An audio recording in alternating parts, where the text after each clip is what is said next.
राधे राधे दोस्तों। आज की क्लास में हम आंकड़ों के प्रदर्शन से संबंधित बातें करेंगे। इसमें हम 2 से 4 सवाल लेंगे। इन सवालों के माध्यम से मैं आपको बता दूंगा किस प्रकार का सवाल रीट में पूछा जाता है और प्रश्न किस प्रकार से आएंगे। तो हम आंकड़ों के प्रबंधन से शुरुआत करते हैं। यह एक एग्जाम्पल है। आपको अगर रीट में प्रश्न आता है तो इस प्रकार से कोई ग्राफ टाइप या आपको एक्स वाई एक्सिस पे कोई चित्र टाइप मिलेगा।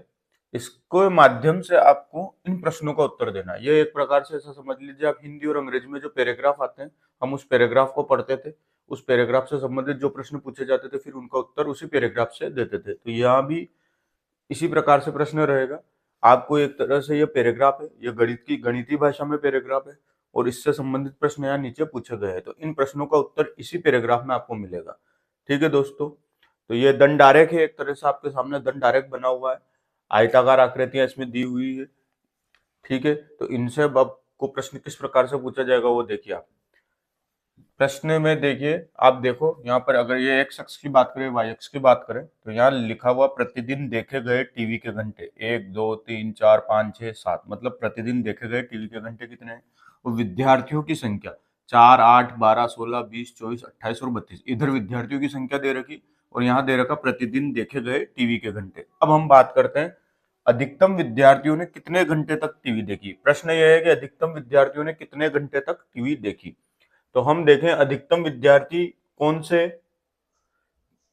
दंड आरेख पर आ रहे हैं या आयताकार आरेख पर आ रहे हैं। तो बात करें तो यहाँ पर सबसे ज्यादा विद्यार्थी आ रहे हैं 4 से 5 घंटे वाले में। कितने 32 लड़के या 32 विद्यार्थी है। जो अधिकतम विद्यार्थियों ने कितने घंटे तक टीवी देखी, तो इस चार्ट को आपने देखा, अधिकतम विद्यार्थी आ रहे हैं 32। सबसे ज्यादा वाला कहाँ पर है, ये यहाँ 32 है। इन 1 2 3 4 5 6 यहाँ पर आयताकार आकृतियां, इनमें आप देखें या दंड आरेख है, इनमें आप देखें सबसे ऊपर कौन सा जा रहा है, ये वाला जा रहा है। इसमें कितने 32 बच्चे या 32 विद्यार्थी हैं। तो अधिकतम विद्यार्थियों ने कितने घंटे तक टीवी देखी, तो 4 से 5 घंटे तक। तो इस प्रश्न का उत्तर क्या हो जाएगा, 4 से 5 घंटे तक अधिकतम विद्यार्थियों ने टीवी देखी। कितनी देर घंटे तक, तो इसका प्रश्न का उत्तर हो गया 4 से 5 घंटे। देखो 4 से लेके 5 घंटे तक ये दंड आरेख जा रहा है 32। आप इसका 4.5 घंटे ऐसे ना लिखे, एवरेज नहीं निकालना है। वैसे भी ऑप्शन में आपको एबीसीडी 4 ऑप्शन दे रखेंगे, तो आप उनको देखकर अपने आप समझ जाओगे कि उत्तर किस प्रकार से देना है। यहाँ पर दे रखा है 4 से 5 घंटों का आरेख है, तो अधिकतम विद्यार्थियों ने कितने घंटे तक टीवी देखी, तो 4 से 5 घंटे। अगला प्रश्न देखो, 4 घंटे से कम तक कितने विद्यार्थियों ने टीवी देखी। अब बात करते हैं 4 घंटे से कम तक कितनों ने देखी। ये यहाँ से 4 घंटे शुरू है, इससे इधर कितने विद्यार्थियों ने टीवी देखी, तो इससे इधर हम बात करें तो 22 तो इसमें है, 8 इसमें है और 4 इसमें है। तो 4 घंटे की बात हो रही, तो घंटे से कम कितने, 1 2 3, 22 8 और 4। इन अगर हम 22 8 और 4 को जोड़ दें तो ये वो विद्यार्थी है जिन्होंने 4 घंटे से कम क्या करी, टीवी देखी। तो अगर हम 22 प्लस 4 प्लस 8 इनको अगर हम जोड़े तो ये वो विद्यार्थी आ जाएंगे जिन्होंने क्या करा, 4 घंटे से कम टीवी देखी। 22 और 8 30 और 4 34 विद्यार्थी। इसका उत्तर हो जाएगा 34 विद्यार्थी। 34 विद्यार्थी ऐसे हैं। ये दूसरे प्रश्न का उत्तर हो गया, ये पहले प्रश्न का उत्तर हो गया। अब बात करते हैं कितने विद्यार्थियों ने टीवी देखने में 5 घंटे से अधिक का समय व्यतीत करा। अब 5 घंटे से ज्यादा का समय कितने विद्यार्थियों ने व्यतीत किया। तो अब देखो यहाँ पर 5 घंटे का आ रहे यार, अब इससे आगे हमें चलना है। इससे 6 तक आए तो 8 बच्चों ने तो या 8 विद्यार्थियों ने तो यहाँ 5 से 6 घंटे तक टीवी देखी और 6 से 7 तक में 6 विद्यार्थियों ने देखी। तो 5 घंटे से अधिक कितनों ने देखी, 8 विद्यार्थी तो यहाँ है और 6 यहाँ है। तो तीसरे प्रश्न का उत्तर हो जाएगा 8 प्लस 6 बराबर 14 विद्यार्थी। ठीक है दोस्तों, ये आप यूं समझ ले गणित में पैराग्राफ आ गया। इसी पैराग्राफ से हमने इन प्रश्नों का क्या दिया, उत्तर दिया। बस आपको इसको पढ़ना है, देखना और समझना आना चाहिए। आपके नहीं भी समझ में आ रहा कि कैसे क्या है, तो आप उन 4 ऑप्शन को देखो, उत्तर में क्या दे रखा है, उत्तर में क्या क्या दे रखा है, कैसे उत्तर दे रखे, तो उन उत्तर से आप प्रश्न को फिर वापस देखोगे तो आपको पता चल जाएगा मुझे इस प्रकार के आंकड़े निकाल के लाना है। नेक्स्ट हम बात करते हैं इसी में, अगले प्रश्न में हम बात करें कि जो यह आंकड़ों से प्रबंधन संबंधित प्रश्न है, इसमें अगला प्रश्न हम देखते हैं। अब नेक्स्ट हम देखते हैं मिलान चिन्ह। तो मिलान चिन्हों की बात करें दोस्तों, तो ये नॉर्मल से चिन्ह होते हैं जिनको हमें बनाना रहता है। जैसे मैं बोलता हूं संख्या 3 का मिलान चिन्ह क्या होगा, तो इसका मिलान चिन्ह इस प्रकार से आपको 1 2 3 लाइनें खींचनी है। ये संख्या 3 का मिलान चिन्ह होगा।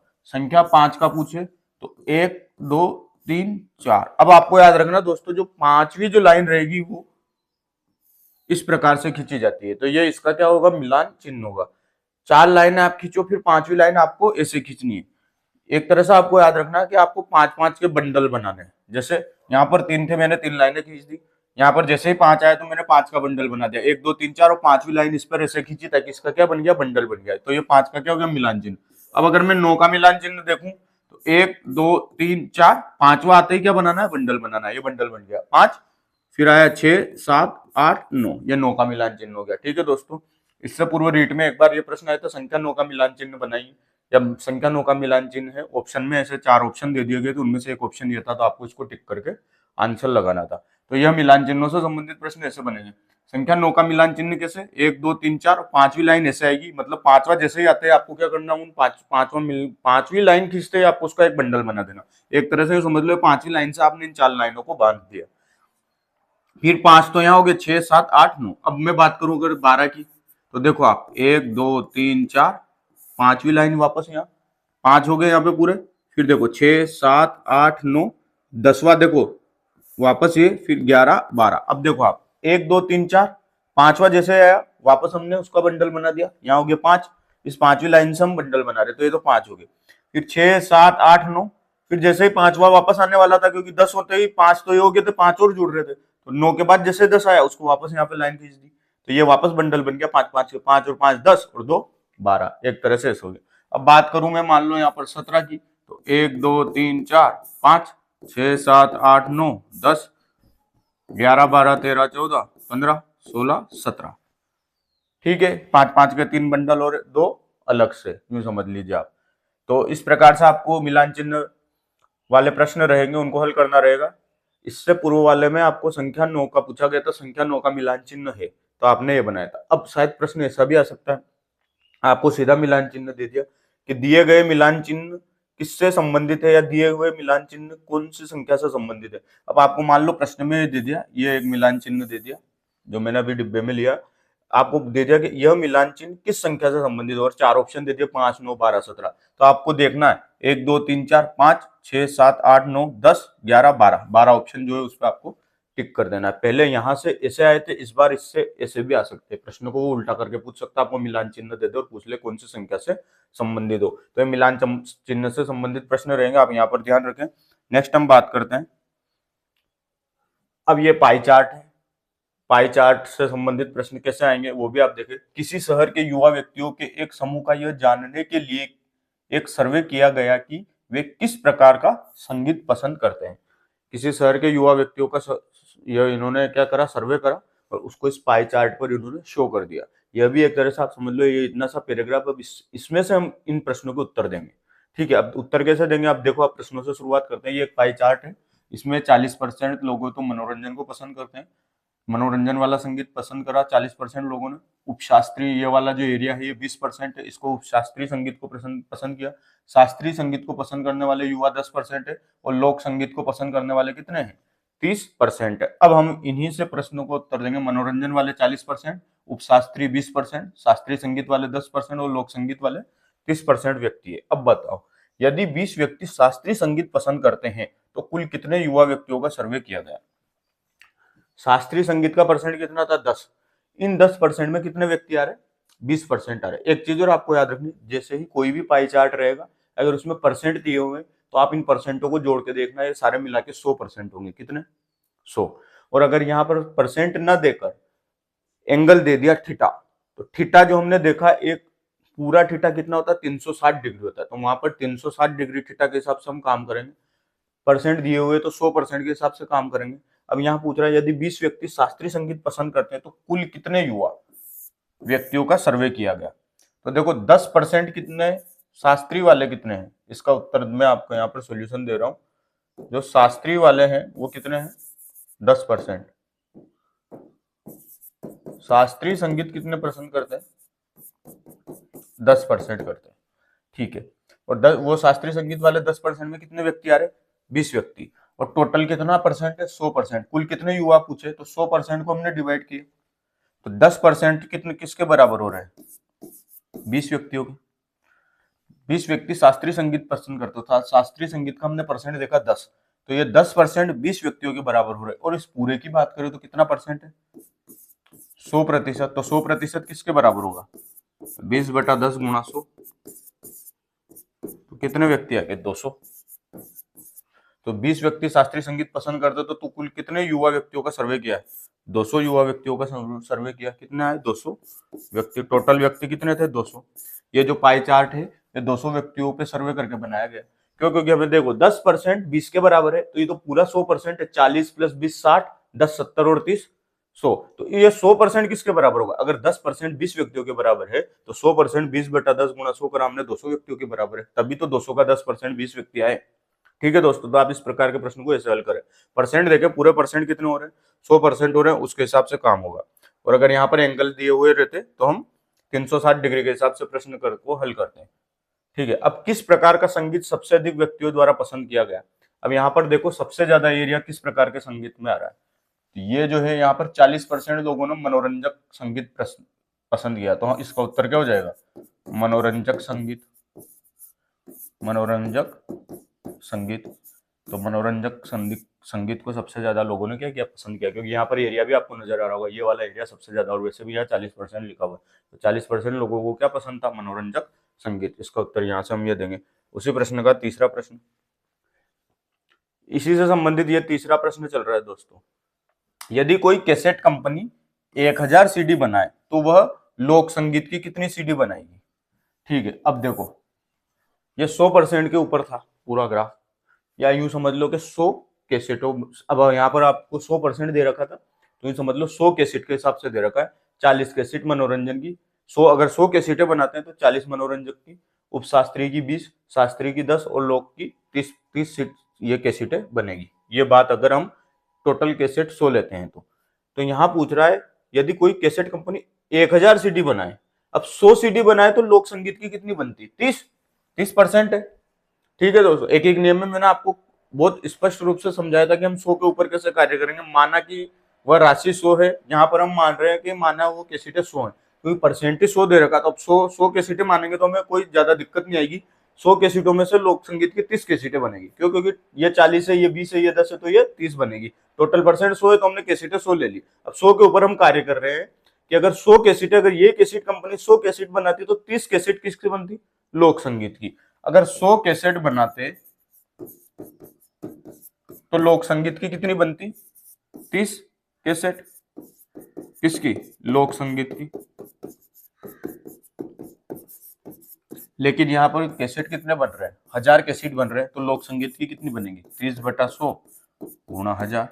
अगर 100 रहती तो 30 कैसेट लोक संगीत की बनती, अगर 1000 कैसेटें तो लोक संगीत की कितनी बनेगी, 300 कैसेट। तो लोक संगीत की कितनी बनेगी, 300 कैसेट लोक संगीत की बनेगी। अगर 100 कैसेटें रहते तो 30 लोक संगीत की कैसेटें बनती, और 1000 कैसेट अगर कंपनी बना रही है तो 300 कैसेट उसमें से किसकी रहेगी, लोक संगीत की रहेगी। एक तरह से आप देख लो 1000 का आपको 30% निकालना है। ठीक है दोस्तों, नेक्स्ट हम बात करें। अब यहाँ पर भी एक चार्ट है, इस प्रकार का प्रश्न भी आ सकता है। अब ये देखो आप पाई चार्ट दिया हुआ है जिसमें आपको फसलें दे रखी है, इधर चावल, जौ, गेहूं, सरसों, उत्पादन मिलियन टन में 10 million ton, 20 million ton, 30 million ton, 40 million ton, 50 million ton और 60 मिलियन टन। अब देखो यहाँ पर आपको इसी चार्ट को पढ़ के उत्तर देना, सर्वाधिक उत्पादन किस फसल का हुआ। देखो सबसे ज्यादा ऊपर कौन सा चार्ट जा रहा है, कौन सा पाई चार्ट में सबसे ऊपर जा रहा है, तो चावल की बात करें तो सबसे ज्यादा चावल गया है कहाँ पर, 60 मिलियन टन पर। तो सर्वाधिक उत्पादन किसका हुआ, उत्तर हो गया चावल का। जौ का उत्पादन कितना हुआ, अब जौ देखो ये रहा जौ, जौ कहाँ पर जा रहा है, 30 मिलियन टन।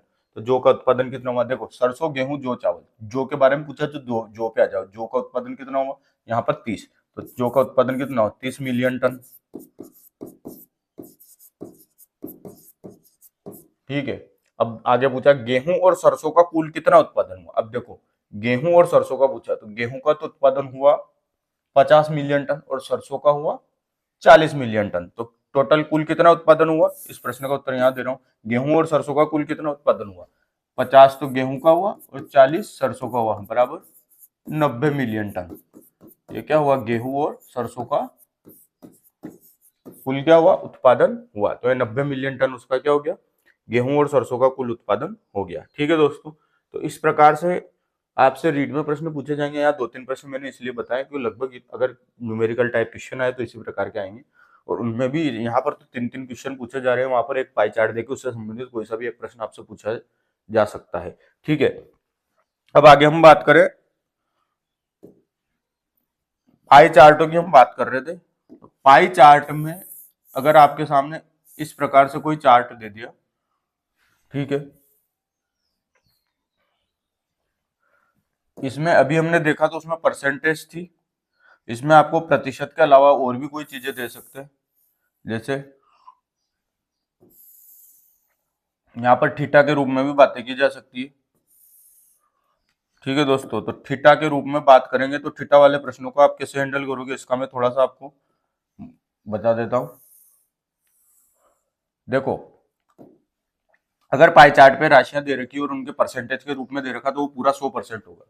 अगर थीटा के रूप में दे रखा है तो जैसे ये दे दिया 120 डिग्री, ये दे दिया यहाँ पर ये 120 दे दिया, ये आपको दे दिया 150 डिग्री।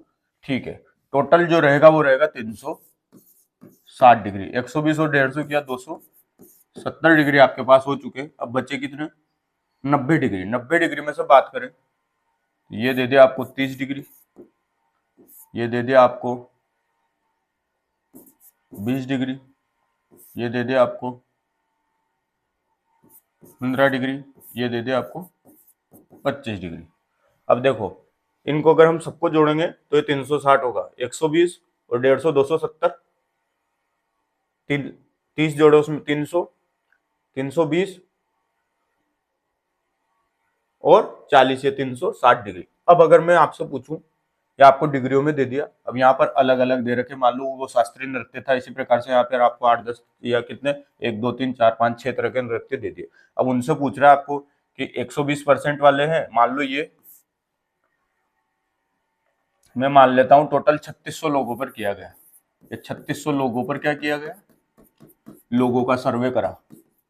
ठीक है, 3600 लोगों का सर्वे किया, और ये जो है ये शास्त्री वाले हैं 120%, 120 डिग्री वाले शास्त्री। तो मैं पूछ रहा हूँ कि शास्त्रीय संगीत पसंद करने वाले लोगों की संख्या कितनी होगी। तो यहाँ पर आप देखो शास्त्री का परसेंट कितना, 120, कितने में से है, टोटल 360 डिग्री। डिग्री की बात होगी तो इस टोटल को 360 डिग्री लेते हैं।